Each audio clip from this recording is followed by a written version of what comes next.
Hi friends, ఈరోజు వీడియోలో చెప్పేది ఏంటంటే ఈ బేసిన్ ఉంది చూశారు. ఈ బేసిన్లో నీళ్లు పోసి ఉంచా. ఈ నీళ్లు పోసి ఉంచడం వల్ల ఏం జరిగిందంటే పురుగులన్నీ వచ్చి దీంట్లో పడుతున్నాయి. మళ్ళీ ఎగరడం కుదరదు. ఈ వర్షాకాలం చాలా మనం ఈ పురుగుల వల్ల డిస్టర్బెన్స్కి గురవుతుంటాం.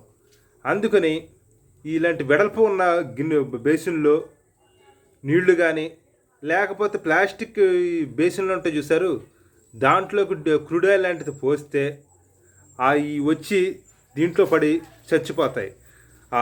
ఆహార పాత్రలో కానీ పాల కేంద్రాల వద్ద కానీ అసలు ఇంటికి ఎక్కడైనా సరే వీటి వల్ల ఎప్పుడు డిస్టర్బెన్స్. ఈ పాల కేంద్రాల వాళ్ళకి మిగతా వారికి ఇంకా చిరాకు వస్తుంటుంది ఆ పాల ఆటలు పడి. సో ఇప్పుడు చెప్పేది ఏంటంటే అన్ని చోట్ల లైట్ బంద్ చేసి ఒకే ఒక చోట లైట్ ఉంచి ఇలా చేస్తే పురుగులన్నీ ఒక చోట చేరతాయి, దీంట్లో పడతాయి. ఈ కొంచెం గురి తప్పినవన్నీ పక్కన ఉన్నవన్నీ వేరే చోటకి పడిపోయి ఈ కప్పలు లాంటివి తింటుంటాయి బల్లులను. మెయిన్ బేసిన్ లాంటిది పెట్టండి. ఈ నీళ్లు పోసేటప్పుడు దీనికి చిల్లు పడింది, తర్వాత తెలిసింది.